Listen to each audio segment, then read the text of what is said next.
question. If you take an average person, what part of their personality would be determined by their genetics and what part by their soul? I would also like to know what will happen if we remove the soul of a certain person in a mental experiment. Will he retain the ability to think, to perform daily duties, to engage in creativity? After all, the human brain is a highly organized product of long evolution. I apologize if the question seemed too linear and mental. Well, actually, I don't think it's too linear or mental. But let's first clear some things up. I remember growing up and I was taught in school about genes and genetics. And the way this was explained to me was that almost every part of my life, every aspect of my life can be explained by my genes. For example, I obviously have blonde hair and blue eyes. So that was determined by the genetic makeup. But also I was led to believe that my personality, my likes and dislikes was created by my genes. I grew up in Denmark. In Denmark we love brown sauce.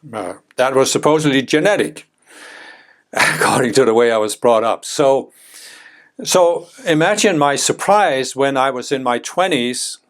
I had actually moved to the United States at that point, and I found a beginning level college textbook about biology.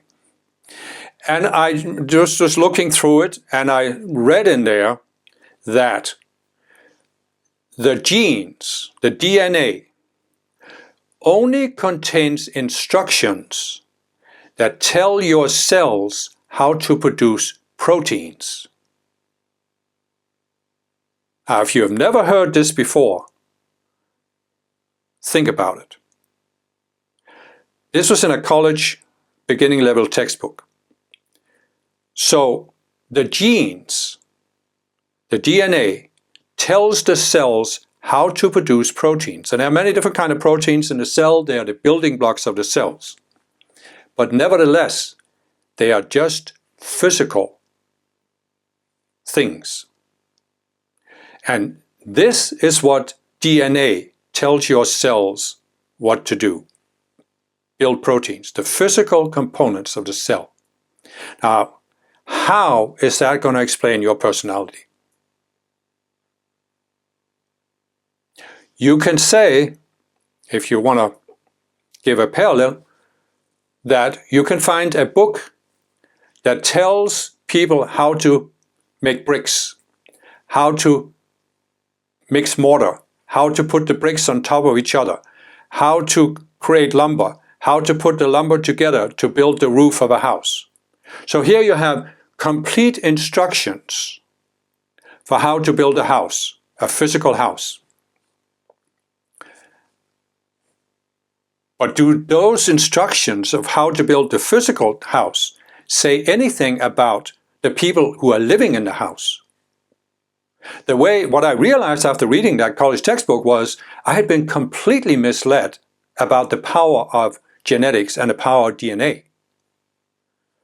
Because essentially I had been brought up to believe that the DNA not only contained the instructions for how to build the house, but the DNA could actually predict what the inhabitants of the house were going to have for dinner tonight. So your cells are made of proteins. The DNA tells them cells how to make proteins. How is that going to tell you anything about your personality? So just think about that. Because for me, it caused me to rethink everything I was told about genetics. And of course, I'm a spiritual person, so I already had the spiritual outlook that we are more than our physical bodies because we have a soul that inhabits the body. But nevertheless, just knowing this made me realize that there really is nothing in the DNA that determines my personality. And so this means that we are not our personalities are not a product of our genetics, not a product of our genetic inheritance, not a product of our parents and grandparents. Now, of course, you can see some parallels. You may very well be able to see that you have somewhat similar to psychology to your parents or grandparents, and that in your family there's a certain, psychological tendencies that you can see. But they are not encoded in the DNA. How do you explain this? Well, you can explain it by the soul and by the fact that there are groups of souls that tend to incarnate together. And they incarnate together because they have similar psychological makeup. Now, I know, of course, there's some that will say, but what about a mental disease that has a physical component in a brain disorder? That's fine. That kind of thing can be determined by DNA. That's the physical brain. But I'm talking about the soul, the personality that's beyond the physical brain. So you have to recognize here that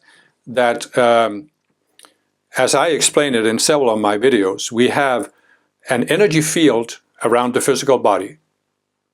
There's the physical body, the emotional body, the mental, and identity. And when the body dies, we don't die, we don't disappear. The emotional, mental, and identity levels, what we can call the components of the soul, they leave the body behind, they go to another realm that is not physical, they may stay there for a while, and then it can incarnate in another body. And after having done that over many lifetimes, you have created all of these structures, reactionary patterns, subconscious selves, in those three other bodies, emotional, mental, identity. And this is what determines your personality from the past. It's not your genetic makeup, it's your soul makeup over many lifetimes. And of course, you can come up with all kinds of arguments against that. I know what the materialists are going to say because I've heard those arguments. But if you're a spiritual person, that's just the way to look at it. So what part of, if you take an average person, what part of their personality would be determined by their genetics and what part by their soul? Well, almost all of it by the soul. Unless they have a specific mental disease that has a physical component. Now, it's very true that, as the question also says, that human brain is a highly complex product. So it has an influence on how we behave, and therefore there can be brain disorders that have a major impact on people and impact their lives. But for most people, the physical brain is not as significant as the soul in terms of their personality. Now, second part of the question, I would also like to know what will happen if we remove the soul of a certain person in a mental experiment. Can a person still think and perform daily duties, be creative, and so forth? And this is a question, I don't think it has one single answer, because it depends a little bit on how you define the soul. But I will say that I believe that, let's say you could, okay, so let's put it this way. Let's say a person has a near-death experience. And the soul, the emotional, mental, and identity bodies withdraw from the physical body. But somehow the physical body wakes up. I'm not sure I can give you an explanation for how that could happen, but let's just imagine. So the soul is not there, but the body still wakes up. Could the body function? And I believe it could, because the brain is very complex. And this ties in with the whole concept of AI, artificial intelligence. I mean, if you want to talk about an artificial intelligence device, then the human body and the physical brain are the most sophisticated examples of this that we see. And it's way beyond anything we have built and probably ever will be able to build. So I think the physical body can do a lot of things. It can function because it has a certain programming in the brain. It's the same with animals. I mean, animals do not have an individual soul like we do, but they still function. Now, I don't think that a being without a soul could think creatively. I don't think such a being has self-awareness. It would function like an automaton, a computer. There's an old American TV show called Star Trek, and in one of these series, they have different series, but there's one where there is a person, or whatever you want to call it, it looks like a person. He's called Data, because he is a computer. He's an artificially created. And the series actually describes it very interestingly, how he even realizes that he can't think as a human at some point. He doesn't have feelings.